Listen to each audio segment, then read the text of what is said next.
pessoal, como é que vocês estão? Espero que todos estejam bem. Aqui quem fala é o professor Jobs, essa é a nossa primeira videoaula.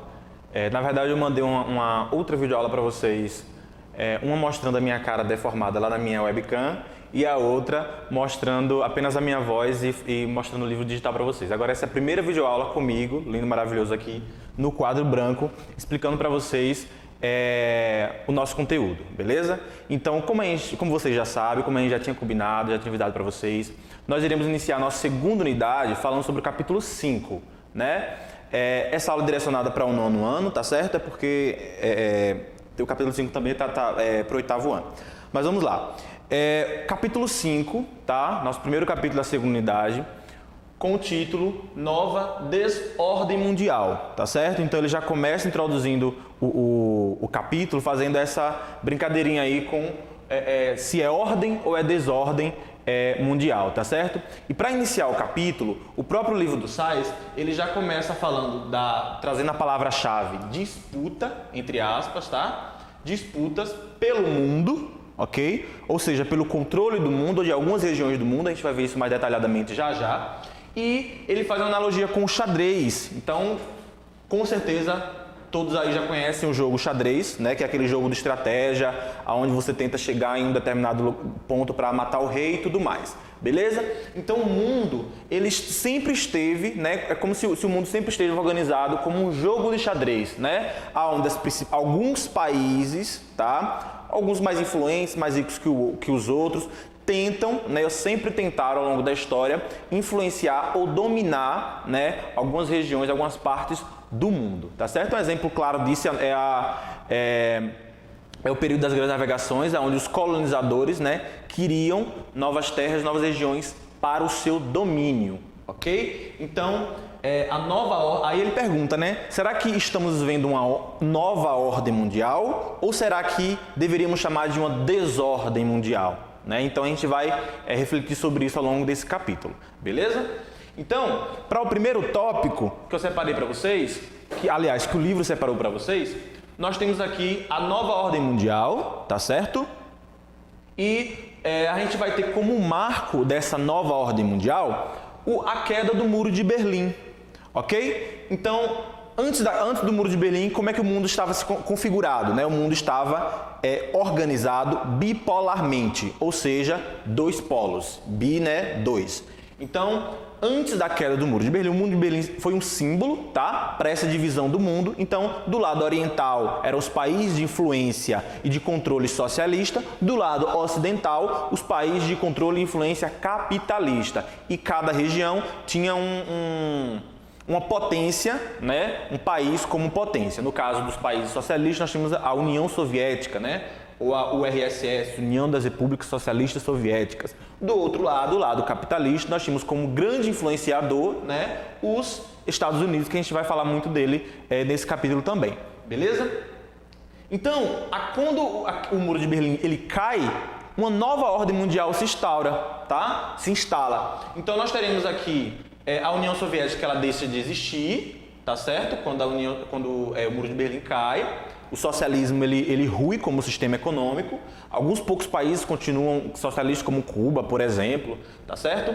Mas a União Soviética ela vai se dissolver, vai se dividir em vários países, e a Rússia ela vai surgir aí como uma potência econômica, né? Antes ela era mundial, quando fazia parte da União Soviética, mas agora ela vai ser uma potência emergente, tá certo? Mas muito por conta do seu poder militar, tá? E não tanto por conta do seu poder econômico, porque ela vai sair um pouco fragilizada aí de todo o processo da dissolução da União Soviética, beleza?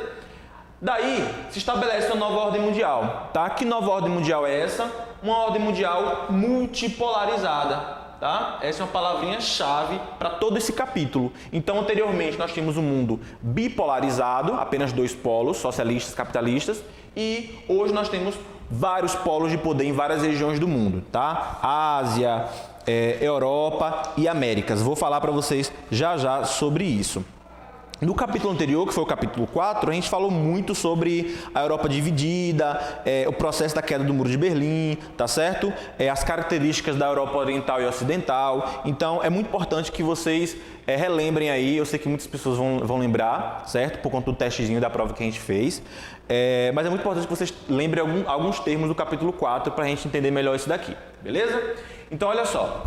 A nova ordem mundial ela vai se estabelecer a partir da queda do Muro de Berlim, onde novos polos de poder vão surgir. Então, nós teremos aí, continuaremos com os Estados Unidos como um dos polos de poder. Nós teremos a União Soviética, a União Europeia, que eu vou explicar mais detalhadamente já para vocês. E um outro polo de poder vai ser o Japão, certo? Mas aí a gente chega já nesse assunto. Então, ó, final do século XX, início do século XXI, ali na década de 90, final da década de 80, né, 89, que vai cair o Muro de Berlim, tá? Então, os anos 90 vão ser todo esse início de uma nova era, de uma nova configuração mundial, o tabuleiro, né, vai tomar novas formas, ok? E aí nós temos aqui, ó, início do século XXI, né, a virada para o século XXI, anos 2000 ali, nós teremos os Estados Unidos, tá, e o capitalismo como hegemônicos em todo o mundo praticamente, em quase 99% do mundo. Então, quem ganha a Guerra Fria? Estados Unidos, capitalismo, tá? Hoje, a maioria do mundo, 99% do mundo, segue essa ideologia dos Estados Unidos capitalista, ok? Então, isso vai estabelecer aqui nesse período. Outros polos de poder vão surgir, tá? Como, por exemplo, Alemanha, Reino Unido, certo? França e Japão. Então, essas vão ser novas potências mundiais. Antes só tinham duas, agora vão surgir outras potências, além dos países emergentes, das potências emergentes, como é o exemplo do Brasil, por exemplo. Então, teremos aí uma configuração multipolar, ok? E aí a gente vai para outra parte do quadro. Fico péssimo nesse ângulo, mas eu fico melhor aqui, mas tudo bem. Então, nós temos essa tríade aqui, ó, esse triângulo. Que triângulo é esse? Nós temos os Estados Unidos, como uma potência. Nós temos a União Europeia, que não é um país, tá? É um conjunto de países, é um bloco econômico com vários países, Alemanha, França, Reino Unido. Quer dizer, Reino Unido saiu agora, né? E outros países europeus, tá? Que vai formar aí um grande bloco influenciador do mundo. Então nós temos Estados Unidos, União Europeia, que são vários países, e Japão lá na Ásia, ok? Esses são polos desenvolvidos, ok? A China, eu sei que muitos devem estar se perguntando aí, mas e a China e a China? A China ela é considerada uma potência emergente, tá? Muito por conta da questão do IDH, da questão da qualidade de vida, que ainda não é adequada para ser considerado como país desenvolvido, mas ela é a segunda maior economia do mundo, certo? Então nós temos essa tríade aí de polos ao redor do mundo. Continuando, nós temos aí também, como eu falei para vocês, os países emergentes, além desses três polos, tá? Nós temos os outros subpolos, a gente pode chamar assim, dos países emergentes. Então, por exemplo, na América do Sul, quem é o grande influenciador da região da América do Sul? O Brasil, tá? Por conta da sua economia ser a maior da região, certo? Nós temos também na África. Que país a gente pode destacar da África que influencie, né, toda aquela região? A África do Sul, certo? Que é o único país considerado emergente de todo o continente africano, ok? Que inclusive faz parte dos BRICS. Então, vamos ter aí esses polos, tá? Ao redor do mundo, que são os países emergentes. E a China também vai entrar aqui. Próximo tópico, a gente pode destacar aqui globalização e mundialização. A diferença. O pessoal do ano passado que fez 9º ano comigo, tá? Vai saber que eu reclamei muito com essa parte do livro porque ele trazia uma definição meio que distorcida. Então, nesse ano, o livro do Sais ele trouxe uma definição melhor, né, que eu considero mais adequada para vocês, do que é a diferença entre globalização e mundialização. Muita gente se confunde com isso, tá? Por quê? Existe as trocas, estamos vivendo um período de trocas de informação, trocas de produtos, trocas de pessoas, tá? Um exemplo disso, né, dessa conexão instantânea, né, do mundo, tanto de pessoas, quanto de produtos, quanto de informações, é o próprio coronavírus. Então, por conta desse encurtamento, encolhimento, tá, do mundo, a sensação de que tudo está mais perto, tudo está mais rápido, né, o fluxo de pessoas está maior, acaba que notícias e até doenças se propaguem mais rapidamente, tá certo? Então, que começa lá na China, em semanas ou em poucos dias, chega no Brasil ou chega em outros países da América, por exemplo. Beleza? Então, olha só, estamos vivendo um período de trocas de informações, trocas de pessoas, trocas de produtos. Então, hoje vive-se a globalização. A globalização é o que nós estamos vendo hoje, no agora. Beleza?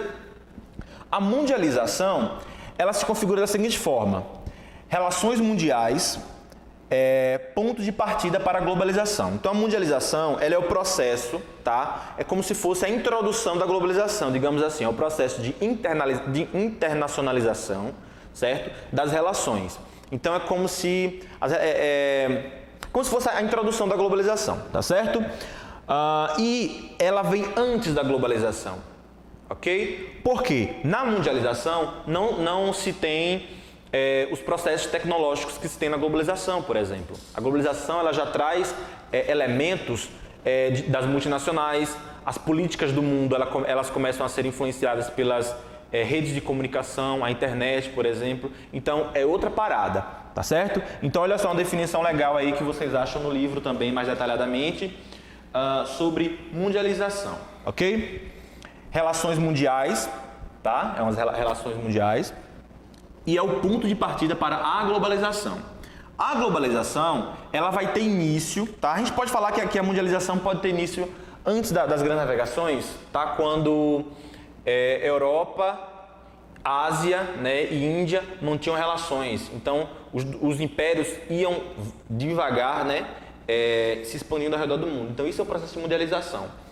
A globalização, ela pode ter como marco o século XV, XVI, que é quando se começam as grandes navegações, de fato, tá? Mas ela vai ter o seu marco, principalmente para alguns estudiosos, na década de 70, 90, quando vai surgir aí a internet. Então, a internet vai mudar o mundo completamente, certo? O que a gente tinha como mundo mundializado, nós teremos agora como mundo globalizado no sentido de integração instantânea, no sentido de uma economia, né? Algumas pessoas falam que a globalização é a fase atual do capitalismo, por exemplo, né? Então, algumas pessoas vão falar, alguns estudiosos vão falar que capitalismo e globalização é uma coisa só, tá? Então, está integrado de uma certa forma. Então, nós temos aí, ó, a integração, o capitalismo, certo? Como principal característica da globalização, e as tecnologias, ok? Tanto tecnologias de transporte, tecnologias de informação, comunicação, beleza? Então envolve vários tipos de tecnologia, ok? Robótica, e aí causando aí essa sensação de encolhimento do mundo, tá? Que as distâncias diminuíram. Então eu estou aqui agora, mando um WhatsApp, um SMS aí para a galerinha lá do Japão, instantaneamente, certo? Então isso é uma das principais características da globalização, ok? Continuando aqui, nós temos alguns agentes, tá? Da globalização, que são as multinacionais, o surgimento das multinacionais, certo? Que são empresas que possuem sedes, né, escritórios em países desenvolvidos, mas suas fábricas estão em países subdesenvolvidos, aonde a matéria-prima é mais barata, a mão de obra é mais barata, né? A China, por exemplo, é um exemplo ótimo de um país emergente que fornece para essas empresas estrangeiras mão de obra muito barata, certo? Isenção de impostos, vantagens para que essas empresas instalem suas fábricas no país. Ok? Então nós temos aí a política internacional, ela vai ser um dos grandes agentes da globalização. Os próprios organismos internacionais como o ONU, né? O FMI, o Banco Mundial, né? São organismos internacionais que acabam fazendo parte desse processo de globalização. Beleza? E aí vai surgir os blocos econômicos, né? O que são os blocos econômicos? Os blocos econômicos é uma necessidade dos países se fortalecerem, tá? Nesse novo cenário. Então, o que é que acontece? Olha, aqui na América do Sul, a gente precisa se unir, a gente precisa ter vantagens para os vizinhos, dar vantagens econômicas para os vizinhos, né? Então, o que é que a gente vai fazer? Vamos fazer um bloco econômico onde os membros vão ter vantagens caso negocie com outro, né? Os meus produtos vai ser imposto ou com imposto reduzido, fluxo de pessoas, né? A União Europeia é um exemplo disso, onde elas permitem o fluxo de pessoas entre os membros da União Europeia, né? Sem precisar sem precisar de nenhum documento e tudo mais. Então, os blocos econômicos vão surgir aqui nesse período da globalização, tá? Como uma estratégia dos países de se fortalecerem economicamente, de se apoiar um ao outro, né? Nós temos aí também a competição e influência. Então, esses blocos econômicos vai tentar aí reduzir os impactos da competição, né? Porque a gente está falando de xadrez, a gente está falando de disputa por regiões ricas do mundo, ok? E essas disputas têm a ver com competição e com influência. Então, se eu estou em um local onde eu consigo influenciar, onde eu consigo controlar, dominar, né? Então eu vou obter vantagens econômicas e vantagens de todo tipo, beleza? A gente continua já com o próximo tópico, tecnologia e desigualdade. Ok, pessoal? Então, voltando aqui, tá? Dando continuidade, chegamos na parte da tecnologia e desigualdade, né? A tecnologia versus desigualdade, certo? Então, nós temos aí, ó, tecnologia, tá? Associado com o processo de globalização, ok? Associado com os fluxos, tanto de pessoas, quanto de produtos e quanto de informações, beleza? Então, é fluxo no geral, que acaba gerando redes, ok? Essas redes, elas são redes de comunicação, tá? Que vai aí tá ligado com satélites, com a própria internet, televisão e tudo mais, aparelhos tecnológicos ligados à comunicação, beleza?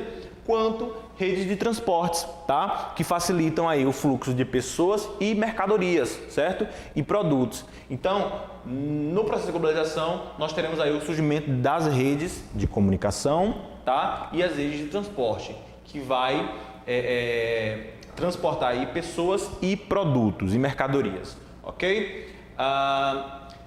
Estamos vivendo a terceira revolução industrial, beleza? Essa terceira revolução industrial está ligada a esse nível tecnológico de hoje, né? Robótica, tudo é automatizado, informatizado, ok? Então, nas fábricas e nas indústrias, o que antes demorava, na primeira revolução industrial, na segunda revolução industrial, demorava semanas ou meses, a gente consegue fazer em dias ou até em horas, certo? Uma fábrica de carro, os robôs conseguem montar um carro em poucos minutos, certo? Então, essa é a característica da terceira revolução industrial, que é o que estamos vendo hoje, tá? A produção, ela é caracterizada com esse termo em inglês, just in time, né? O que significa just in time? Né? No seu tempo, conforme a demanda, tá? Então, para evitar estocar, né? Antes no movimento fordista, não sei se a gente já estudou sobre isso, mas no processo de produção fordista, o intuito era produzir e ter estoque, né? Produzir tudo do mesmo e bonitinho. Nesse novo processo toyotista, chamado de Just in Time, a produção é conforme encomenda. Então, ó, o mercado exige, sei lá, 10 mil carros, então vamos produzir apenas 10 mil carros, para não sobrar, né? Deixar carro no estoque. Então, esse é a nova filosofia, digamos assim, da terceira revolução industrial. Beleza? Nós temos aí, ó, mais técnica, tá? Mais tecnologia, mais interação. Então, quanto mais os avanços da tecnologia, mais interação, mais rápidos são os transportes, certo? Mais rápido é o fluxo de informação. Então, o que acontece lá, se acontece um atentado, sei lá, na França, a gente sabe imediatamente porque a tecnologia nos permite esse alcance instantâneo da informação. Beleza? Com relação à exclusão digital, então nós temos aí todas essas maravilhas, né, essas coisas maravilhosas que a globalização e a tecnologia nos trouxeram, mas nós temos também o lado obscuro, né, o lado ruim da globalização, que é a exclusão digital. Então nem todo mundo tem acesso a essas maravilhas proporcionadas pela globalização, certo? Então causa esse fenômeno chamado exclusão digital. No livro de vocês, eu esqueci de falar no início do livro, do vídeo, mas é meio óbvio, tá? É importante que vocês estejam acompanhando esse vídeo com o livrinho de vocês em mãos, tá? Porque aí você vai estar me ouvindo, certo? Vendo aqui o meu esqueminha e acompanhando as próprias imagens no livro. Então, se não está com o livro ainda, meu querido, vai lá e pega, dá pausa no vídeo e vai lá e pega o livro. Na página 82, certo? Ele tem um mapa aí, o mapa Mundo Acesso à Internet 2015. Se você prestar atenção nesse mapinha aí, você vai ver que quanto mais escuro é a cor, a tonalidade vermelha, tá? Mais acesso à internet e mais conectado à internet aquele país ou aquela região é. Se você prestar atenção, o continente que é mais claro, ou seja, que significa que tem menos acesso à internet, vai ser a África. Então a África vai sofrer bastante com essa exclusão digital, né? Com essa falta de acesso a essas maravilhas proporcionadas pela terceira revolução industrial, pela globalização. Beleza? Temos aqui, contribuição para a desigualdade. Então a globalização ela contribui para a desigualdade. Por que ela contribui para a desigualdade? Lembra lá das multinacionais? As multinacionais é um produto do capitalismo e é um produto da globalização. Então se ela é um produto, as multinacionais ela tem o intuito de lucrar. Então, se eu vou instalar uma fábrica, se eu sou uma multinacional, eu tenho uma multinacional, e vou colocar uma fábrica no Brasil, né, sendo que a minha sede é dos Estados Unidos, a minha intenção não é desenvolver o Brasil, né, chegar ao meu patamar, chegar ao patamar dos Estados Unidos. A minha intenção é explorar o Brasil para que o Brasil continue pobre e para que eu continue rico, certo? Esse é o grande intuito, é a grande sacada do capitalismo e da globalização, beleza? Então, a globalização ela contribui para a desigualdade, tá? Temos aí os países desenvolvidos versus os subdesenvolvidos, tá? Que é uma relação de exploração. Então, os desenvolvidos exportam, vendem materiais industrializados que são mais caros. Um exemplo, o Japão vende muito robô, né? Muito computador, celular e tudo mais, e que são mais caros para os países subdesenvolvidos. E os países subdesenvolvidos, eles acabam fornecendo matéria-prima. Então, o que é preciso para construir um computador, para construir um robô? Ferro, sei lá, manganês, cobre, né, para fazer as linhas lá e tudo mais. Os países subdesenvolvidos têm esses materiais, essas matérias-primas. Eles acabam vendendo, que é mais barato, tá? E aí eles acabam comprando o produto transformado, que é mais caro. Então essa é a relação econômica dos países desenvolvidos para os países subdesenvolvidos. Beleza? Continuando, nós temos aqui, potências na nova ordem mundial. Já falei isso para vocês, mas eu vou explicar detalhadamente potência por potência. Então nós temos aqui, Estados Unidos, União Europeia, que não é um país, tá? É uma união de vários países. Japão, certo? E nós temos as potências secundárias. Um exemplo é a China, tá? Um exemplo é a Rússia, um exemplo é o Brasil, tá? Que vai ser uma potência secundária naquela região. Ela não vai ter um impacto mundial como o Japão, União Europeia e Estados Unidos, por exemplo, mas vai ter um impacto regional muito forte, ok? Com relação à União Europeia, o livro ele faz um histórico de como se formou, tá? Como que a União Europeia se tornou o gigante que é hoje. Então nós temos aqui, final da Segunda Guerra Mundial. A Segunda Guerra Mundial termina, tá? Os países têm um desafio, os países europeus. Lembram que o palco da Segunda Guerra Mundial basicamente foi a Europa, tá? Então a guerra estava acontecendo lá na Europa, entre a Alemanha, França e tudo mais, certo? Então nós temos aí os desafios. Depois que esses países saíram da Segunda Guerra Mundial, todos destruídos, acabados, eles precisavam se recuperar. Isso era um grande desafio para eles naquele momento, tá? Então, como que eles iriam se recuperar? Se unindo, né? Unindo forças, trabalhando juntos. Então, hoje, nós temos aí o segundo maior PIB do mundo, só perdendo apenas para os Estados Unidos, tá? Não, desculpa. Ele não perde para os Estados Unidos, não. Cadê? Ele supera o dos Estados Unidos. Então, o PIB da União Europeia somado, tá? Isso foi no ano 2016. No ano 2016, somou aí 19,9, quase 20 trilhões, tá? de dólares à União Europeia, o PIB, tá? Os Estados Unidos, para vocês terem uma ideia, eles fizeram aí, nesse mesmo período, 18,6 trilhões de dólares, né, em um ano, a soma das riquezas. Então, para vocês verem que os Estados Unidos não tá para brincadeira, beleza? E aí, para que eles chegassem nesse nível, tá, de quase 20 trilhões de dólares por ano, eles passaram por alguns estágios, certo? Que estágios são esses? Nós temos o Benelux, que foi a primeira forma de bloco econômico, né, acho que do mundo. Isso foi em 1944, onde os países membros eram a Bélgica, Países Baixos, ou Holanda, e Luxemburgo. Aqui está assim em inglês, mas B é de Bélgica, Netherlands, né, que é Países Baixos, e Lux, que é de Luxemburgo. Então foram esses três países que fizeram essa aliança de cooperação econômica, né, tá? Reduzindo ou eliminando os impostos e fazendo com que eles, incentivando o comércio entre eles três. Isso em 1944. Logo em seguida é criado a SECA, que é a Comunidade Econômica do Carvão e do Aço. Econômico ou é europeia? Peraí, eu sempre me confundo. Seca. Sim, Comunidade Europeia, não é econômica não, eu sempre me confundo. Comunidade Europeia do Carvão, Comunidade Europeia do Carvão e do Aço, criada em 1941, aonde vai permanecer esses membros, tá? E novos países vão adentrar a esse acordo para cooperar entre si. Lembrando que nesse período o carvão e o aço eram as principais fontes de energia da Europa naquele período. Beleza? Então, foi assinado no Acordo de Paris, tá? Nessa data aqui, 1951. Logo em seguida, nós temos a CEE, que é a Comunidade Econômica Europeia, certo? Cadê? Mercado Comum.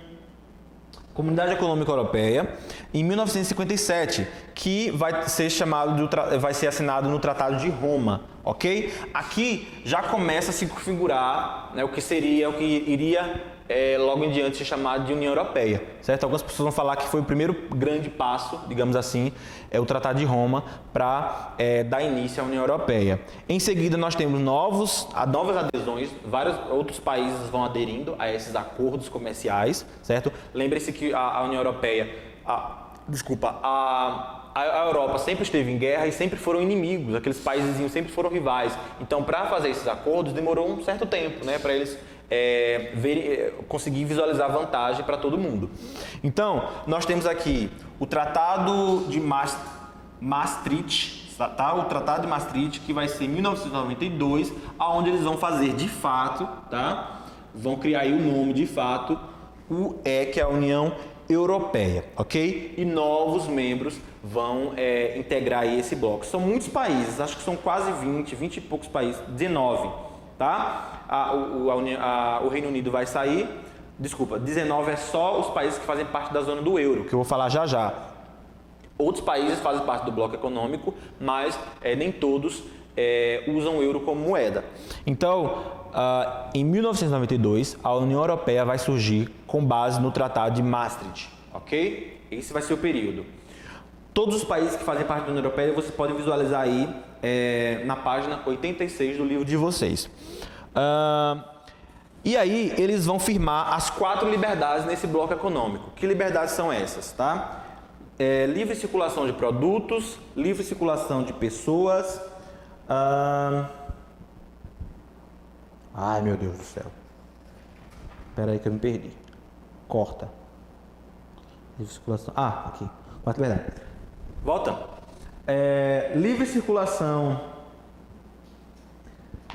de capitais, mercadorias, pessoas e serviços, tá? Capitais, pessoas, mercadorias e serviços. São as 4 liberdades. Então, quem fazer parte desse bloco econômico, a União Europeia, vai ter acesso aí a essa livre circulação desses 4 itenzinhos aí que eu citei para vocês, ok?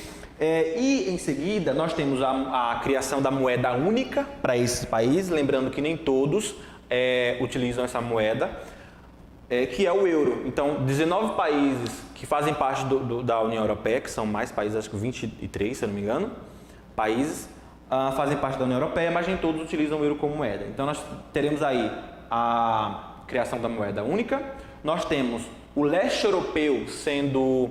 Lembrando que a ideia desse bloco aqui, né, de desenvolver o bloco, veio da parte ocidental. Lembra aí do capítulo 4? Da parte ocidental capitalista da União Europeia. Tá? Então, aquela parte ocidental desenvolveu esse bloco e depois que o Muro de Berlim caiu, aí nós temos o leste europeu, que eram países, que são países, né, ex-socialistas, aderindo, falando, olha, não, a gente quer entrar nessa nova lógica global aí. A gente também quer ser capitalista porque os capitalistas estão se desenvolvendo mais do que a gente. Então, por que eu quero ser socialista sendo que eu estou em desvantagem? Então, o leste europeu, né, os países do leste começam a aderir esses acordos da União Europeia. Lembrando que a União Europeia, eles fornecem ajuda aos países que entram no bloco. Então, era uma grande vantagem para os países socialistas que estavam vindo detonados da Guerra Fria, né? Então, olha só, se eu entrar no bloco, vocês me ajudam economicamente? E aí a União Europeia falava, sim, a gente ajuda economicamente. Então, só tinha vantagens, ok? E a União Europeia ganhava mais membros e mais influência, que esse é o grande objetivo do bloco econômico, né, das potências mundiais. Temos aí a zona do euro, como eu falei para vocês, que são os países que aderem o euro como moeda única. E temos aí um textinho bem interessante nessa mesma página sobre Brexit, né, que é a saída do Reino Unido, que é um dos principais membros, era um dos principais membros da União Europeia. Ok, pessoal? Depois a gente continua aí com Japão, que é a outra potência econômica mundial. Depois Japão, depois China e aí a gente termina esse capítulozinho. Beleza? E para fechar agora, pessoal, iremos falar agora das duas últimas grandes potências mundiais da atualidade, tá certo? Vamos falar sobre a ascensão japonesa, como que o Japão conseguiu todo esse progresso, né, se tornar fazer parte da tríade, daquele triângulozinho que eu expliquei para vocês, né, do mundo atual, juntamente com os Estados Unidos e União Europeia. E logo em seguida a gente vai falar sobre a China, beleza? Então, Estados Unidos a gente já conhece, né? Toda a história, o capítulo não aborda detalhadamente os Estados Unidos. A gente já falou sobre a União Europeia, agora a gente vai falar sobre o Japão e finalizamos com China, beleza? E aí, atividades e terminamos o capítulo, ok? Então, olha só, ascensão japonesa. Século VII ao século XIX, tá? O Japão ele era configurado em feudos, ou chamado shoguns, tá? Era uma espécie de feudos, aonde existia todo um outro sistema econômico e governamental. A partir de 1868 a 1912, tá? Vai ser denominado a chamada Era Meijin. A Era Meijin é um nome muito importante para vocês aprenderem aí, tá? Tem questões no Super Pro que com certeza eu devo colocar em um teste aí para vocês lá na frente, mas a Era Meijin ela foi muito importante porque ela trouxe mudanças significativas para o Japão. Então o Japão ele sai do shoguns, que são a organização em feudos, certo, do país, e passa a se tornar um país mais industrializado, tá? Passa a fortalecer mais na questão da eleição dos seus líderes, né? Então é como se fosse um parlamentarismo, ok? No Japão eles passam de feudos e passam a ser considerados aí uma instituição, uma república, digamos assim, parlamentarista, onde seus líderes são escolhidos por votos. Então, a industrialização ela começa nessa fase aqui na Era Meijin, ela trouxe várias transformações para o Japão, como eu falei, e vai surgir aí as chamadas Zaibatsus. As Zaibatsus são grandes famílias, tá? Que vão controlar grandes empresas, grandes indústrias naquele período. Um exemplo de uma grande família que a gente conhece é a Mitsubishi, tá? A Mitsubishi, que a gente já ouviu falar aí, das marcas de moto e tudo mais. A Mitsubishi, nesse período da Era Meijin, é uma Zaibatsu, ou seja, uma família, né, que controlava grandes conglomerados de empresas, de indústrias. Então, eram várias indústrias e várias famílias diferentes, cada família controlava um tipo de indústria diferente. Têxtil, química, tá? Automobilística, ok? Então, com os investimentos na industrialização, nessa Era Meijin, A educação também vai receber um grande financiamento, um grande incentivo. O que é que eles vão fazer? Olha, precisamos educar e especializar a nossa população. Para quê? Para que a gente não fique dependente de mão de obra especializada estrangeira, tá? Então, se eu formar um exército capacitado, um exército literalmente, tá? Não um exército de guerra, mas um exército de mão de obra qualificado, eu não vou precisar ficar dependente de engenheiros ou de médicos ou de professores estrangeiros. Eu vou ter o meu próprio exército profissional, ok? Então a educação japonesa bastante rígida, bastante controlada, vai surgir aqui nessa era Meiji também, né? Por isso que eles vão ter essa fama aí que a gente conhece dos japoneses, todos certinhos, todos pragmáticozinhos, tá? Que eles são bem organizados, né? Então vai surgir aqui essa ideia. Eles vão em busca de fontes de matéria-prima, por isso que eles vão se envolver aí em várias guerras. Então, lembrando que o Japão, ele é uma ilhazinha do tamanho do Rio de Janeiro, ele é pequenininha, tá? É pequena, então, por ser pequena e muito montanhosa, os recursos naturais são escassos, né? Então, eles se meteram aí em várias guerras com a Coreia, com a China, em busca de matérias-primas e para desenvolver as suas indústrias, beleza? Vai entrar aí na Primeira e Segunda Guerra Mundial, ok? Na Segunda Guerra Mundial, já ouviram falar em Hiroshima e Nagasaki? Pois bem, Hiroshima e Nagasaki que foram bombardeados pelos Estados Unidos, tá? Na Segunda Guerra Mundial. O Japão, ele foi dizimado, certo? Mas ele precisava se reerguer rapidamente. Então, quais foram as estratégias que foram tomadas? Então, olha só. Depois da Segunda Guerra Mundial, Primeira Guerra Mundial, depois a Segunda e depois a Guerra Fria, né, que foi uma guerra ideológica. Durante a Guerra Fria, os Estados Unidos, né, que lançaram bombas em Hiroshima e Nagasaki, disse: olha, Japão, calma, não é bem assim. Antes de você pensar em se tornar socialista, lembra da influência, tá? Antes de você pensar em se tornar socialista igual a China, a gente vai te mandar um dinheiro, vai te mandar um apoio para que você consiga se reerguer. O intuito dos Estados Unidos nesse período, tá? Com essa empreitada, era fazer com que o Japão não se tornasse socialista como a China, né? Como foi o caso da China. Então, para isso, os Estados Unidos precisava trazer o Japão de volta como seu aliado, né? Depois de lançar 2 bombas nele. Então, o que acontece? Eles lançam o Plano Colombo. O Plano Colombo, que foi esse plano para desenvolver o Japão pós Segunda Guerra Mundial. Reconstruir Hiroshima, reconstruir Nagasaki, tá? E fazer com que o Japão seja um ponto de influência dos Estados Unidos, para que ele se torne capitalista. E deu certo. Hoje o Japão ele é capitalista, ele é um dos grandes aliados dos Estados Unidos, né, na atualidade. Se tornando aí um grande polo tecnológico e de robótica, ok? E se tornando aí uma grande potência, principalmente na década de 70, ok? Ele vai integrar 2 grandes blocos da Ásia, que é a APEC e a ASEAN, né? Acho que é assim que se pronuncia. A APEC, que vai ser aí a cooperação econômica da Ásia e do Pacífico, tá? E a ASEAN, que vai ser a Associação de Nações do Sudeste Asiático, ok? Nessa cooperação do Sudeste Asiático, ele vai estar apenas como colaborador, né? Ele vai estar apenas influenciando ali o Sudeste Asiático. Chegando na China, tá? E finalizando com a China, nós temos aí o mesmo histórico, ou um histórico parecido com o Japão, mas nós temos aí, ó, a pré-história da China. A China, antes quando a Europa era organizada em feudos, antes dos europeus chegarem nas Américas, a China já tinha um império chinês consolidado. Então, no período da pré-história, tá? Lá ali no Rio Amarelo e tudo mais, a nação chinesa começou a se desenvolver, tá? O império chinês já era consolidado nesse período das grandes navegações, ok?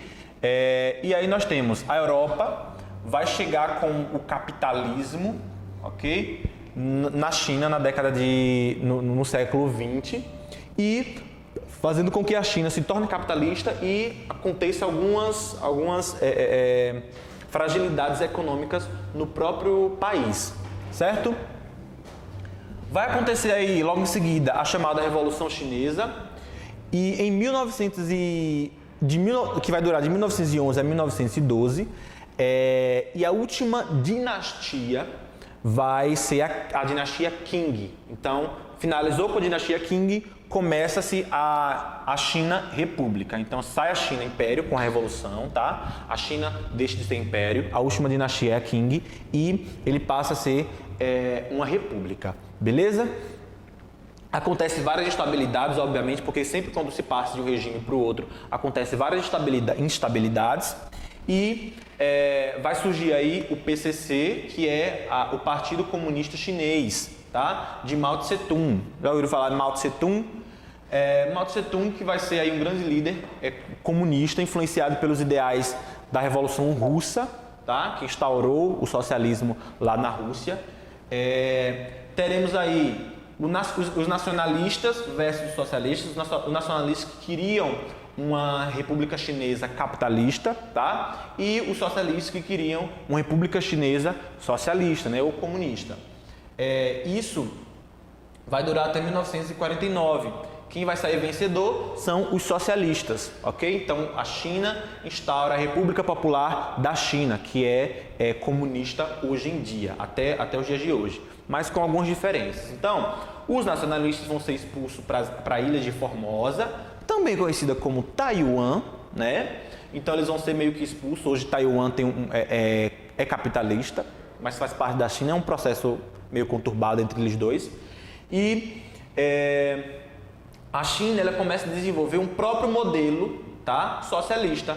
Que próprio modelo é esse? Ele não vai seguir, de início, vai ter o mesmo modelo que foi na União Soviética, mas depois eles vão começar a fazer alguns ajustes, né? Dando uma característica própria para esse novo modelo, que é o chamado socialismo de mercado, né? O socialismo de mercado vai ser basicamente, ele é socialista, politicamente falando, né? Só tem apenas um partido e tudo mais, mas economicamente falando, ele acaba sendo capitalista. Para que ele consiga abrir espaço para empresas internacionais, lembra das multinacionais? Eles vão criar as zonas econômicas especiais, né? As ZEEs. As ZEEs que vão ser, vai ser lá, Hong Kong, acho que Taiwan também vai ser considerado uma ZEE. Então vão ter essas zonas portuárias, geralmente, onde vai ser instalado, eles vão abrir, né, portas para se instalar fábrica da Nike, da Apple, né, de várias multinacionais que a gente já conhece. E nós temos aí um maior crescimento mundial, então por conta dessa abertura econômica, né, desse modelo socialismo de mercado, socialista na política e capitalista na economia, nós temos aí um crescimento, um boom, né, o chamado boom chinês, nesse período aí da década de 90, tá? E vai se tornar hoje a segunda maior economia do mundo, que é a China. Então, esse foi o capítulo 5, tá certo? Teremos aulas agora. Depois que vocês finalizarem esse vídeo, vamos agora para as atividades. Vocês irão responder as atividades do capítulo 5, todas, tá? E aí depois eu venho ao vivo pelo Zoom para a gente conversar e fazer a correção